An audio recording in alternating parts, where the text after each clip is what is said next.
Let's make chicken biryani. నీట్‌గా wash చేసుకున్న చికెన్‌లోకి fried onions, మిర్చి, రా onions, whole garam masala spices అన్నీ యాడ్ చేసి, ఇప్పుడు అందులోకి కొంచెం జింజర్ గార్లిక్ పేస్ట్, ఉప్పు, కారం, పసుపు, ధనియా పౌడర్, గరం మసాలా, చికెన్ మసాలా, బిర్యానీ మసాలా అన్నీ వేసి, ఒక హాఫ్ లెమన్ స్క్వీజ్ చేసి మంచిగా ముక్కకన్ని మసాలాలు పట్టేలాగా కలుపుకోండి.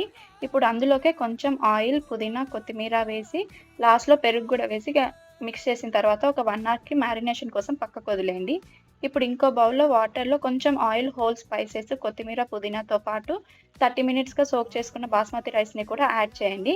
ఇవంతా రైస్ ఒక 50% కుక్ అయిన తర్వాత చికెన్‌లో ఫస్ట్ లేయర్‌గా వేసి, దాని మీద మళ్ళీ ఇంకాస్త చికెను, సెకండ్ లేయర్‌గా వేసి, పైన మళ్ళీ ఒక 80% కుక్ అయిన రైస్ వేసి, పైన అన్ని లేయరింగ్ కోసం ఆనియన్స్, కొత్తిమీర, పుదీనా, బిర్యానీ మసాలా అన్నీ సెట్ చేసేసుకొని దమ్ కోసం స్టవ్ మీద ఒక పాన్ పెట్టి ఒక 15 మినిట్స్ లో ఫ్లేమ్, ఒక 15 మినిట్స్ మీడియం ఫ్లేమ్‌లో పెట్టి కుక్ చేసి వదిలేస్తే మంచి టేస్టీ బిర్యానీ రెడీ అయిపోతది. ట్రై చేసి కామెంట్ చేసేయండి.